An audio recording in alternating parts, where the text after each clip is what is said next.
جنت میں داخلہ۔ حضرت عبداللہ بن عمر رضی اللہ تعالیٰ عنہ سے روایت ہے، سید المرسلین صلی اللہ علیہ وسلم نے ارشاد فرمایا،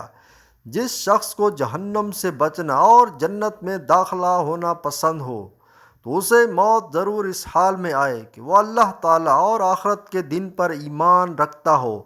اور جس معاملے کو وہ اپنے لیے پسند کرتا ہو وہی معاملہ دوسروں کے ساتھ بھی کرے۔ اور چونکہ موت کا وقت کسی کو معلوم نہیں، اس لیے ایمان پر ثابت قدم رہنا اور اس کی حفاظت ضروری ہے تاکہ موت کے وقت ایمان سلامت رہے اور قیامت کے دن جنت میں داخلہ نصیب ہو۔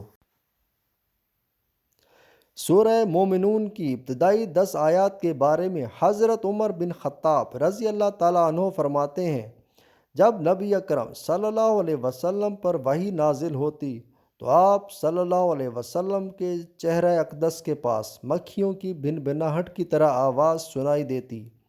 ایک دن وحی نازل ہوئی تو ہم کچھ دیر ٹھہرے رہے، اور جب یہ کیفیت ختم ہوئی تو آپ صلی اللہ علیہ وسلم نے قبلہ رو ہو کر ہاتھ اٹھائے اور یہ دعا مانگی، اے اللہ عز و جل، ہمیں زیادہ عطا کرنا اور کمی نہ فرمانا، ہمیں عزت دینا اور ذلیل نہ کرنا، ہمیں عطا فرمانا اور محروم نہ رکھنا، ہمیں چن لے اور ہم پر کسی دوسرے کو نہ چن،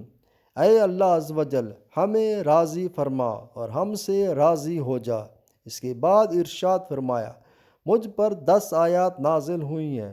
جس نے ان مذکورہ باتوں کو اپنایا وہ جنت میں داخل ہوگا۔ پھر آپ صلی اللہ علیہ وسلم نے قد افلح المؤمنون سے لے کر 10ویں آیت کے آخر تک پڑھا۔